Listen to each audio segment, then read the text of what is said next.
Yeni bir videodan herkese merhabalar. Bu videoda sizlere Klaipėda'da gezilecek yerleri hazırladım.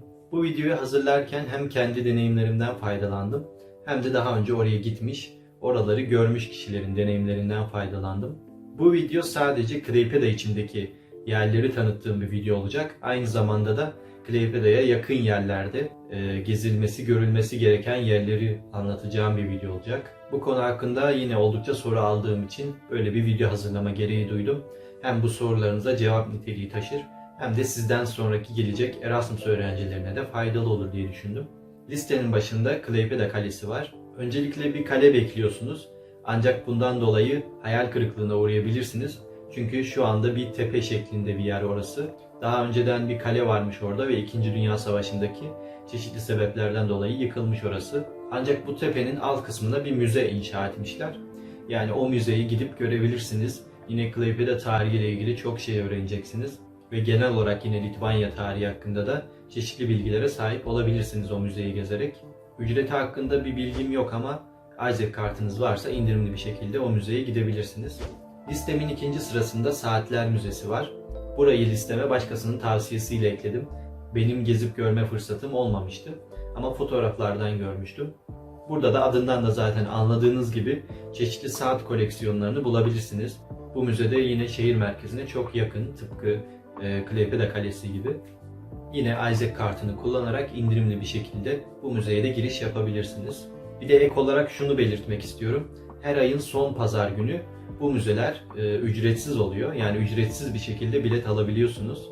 Bu ücretsiz bilet olayı her müzede geçerli değil diye biliyorum. Ama Saatler Müzesi'nde geçerli, onu biliyorum. Ayrıca yine birazdan anlatacağım Deniz Müzesi'nde de geçerli. Tek yapmanız gereken internetten biletinizi almak. Listemin 3. sırasında Klaipėda Heykeller Parkı var.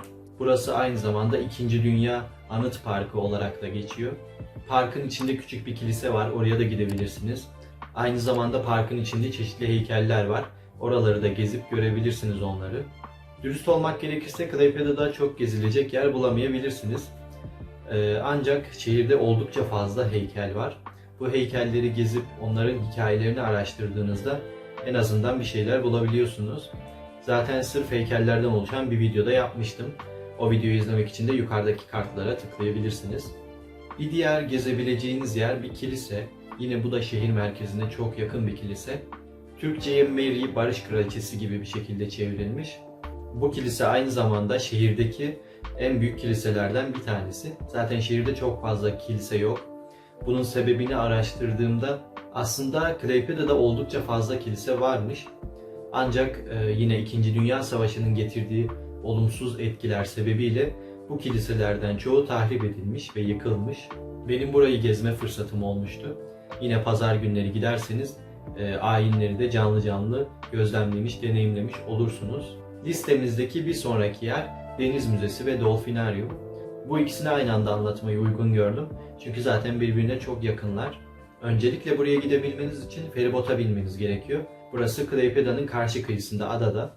Deniz Müzesi'ni gezme fırsatım olmuştu ancak Dolfinaryum'a gidememiştim. Deniz Müzesi'ne de yine her ayın son pazar günü ücretsiz bilet alarak gidebiliyorsunuz.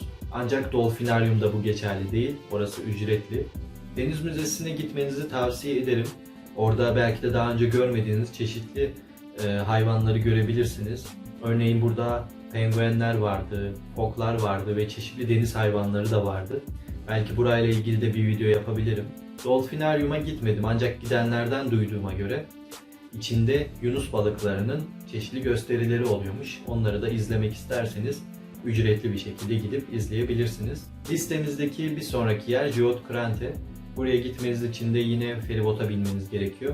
Gjotkrante'yi şöyle tanımlayabilirim. Tamamen bir sanat köyü. Zaten çok küçük bir yer. Oraya giderseniz zaten şunları göreceksiniz. Çeşitli el yapımı heykeller var. Yine Hlofviçis olarak adlandırılan yer de Gjotkrante'nin içinde. Buraya gidip hem ormanın içinde bir yürüyüş yapmış oluyorsunuz hem de bu heykelleri incelemiş oluyorsunuz. Yine burayla ilgili de bir video yapmıştım. Onu da izleyebilirsiniz. Gjotkrante'yi geçtikten sonra zaten Nida'ya ulaşıyorsunuz. Burası da yine gezilmesi, görülmesi gereken bir yer. Listemdeki bir sonraki yerde burası. Nida'yı biraz tatil köyü olarak düşünebilirsiniz. Turistik bir yer. Bunlardan bazıları deniz feneri, güneş saati ve yine Nida'yı çekici yapan bir kısım da Rusya sınırında olması. Güneş saatinin olduğu yere gittiğinizde oradan Rusya sınırını görebiliyorsunuz. Yani aslında Kaliningrad sınırı ama Kaliningrad da Rusya'ya bağlı olduğu için Rusya sınırı olarak geçiyor. Yine burayı merak edenler ve Nida hakkında daha fazla bilgiye sahip olmak isteyenler Nida videomu izleyebilirler. Klaipėda içinde ve çevresinde anlatacağım yerler bu kadar. Ek olarak Palanga'yı ekleyebiliriz buraya. Palanga'nın da yine güzel bir sahili var. Palanga da yine şehir olarak geçiyor ama nüfusu çok az. Yaklaşık 10.000 civarı diye hatırlıyorum.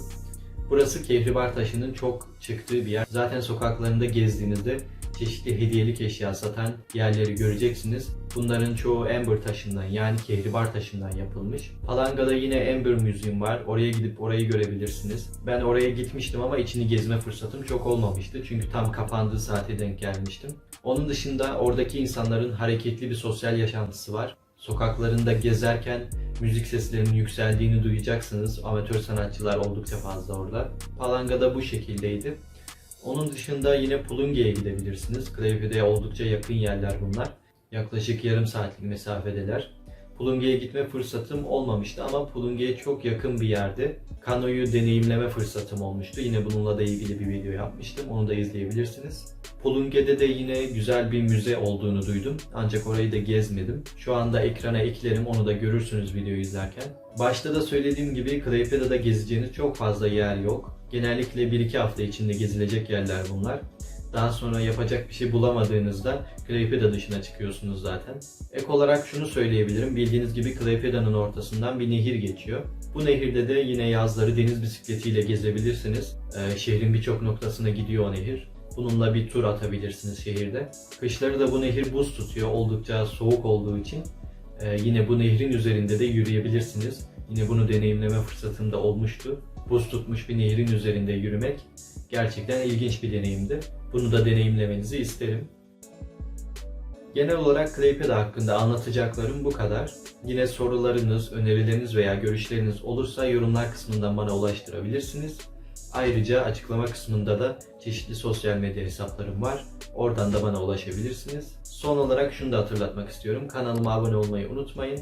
Beğendiğiniz videolar olursa da beğen tuşuna basmayı unutmayın. Yine katıl butonundan da kanala destek olabilirsiniz. Böylece bu videonun da sonuna gelmiş olalım. Sonraki haftalarda yine Erasmus'la ilgili videolar gelmeye devam edecek. Bir sonraki videoda görüşene kadar kendinize iyi bakın.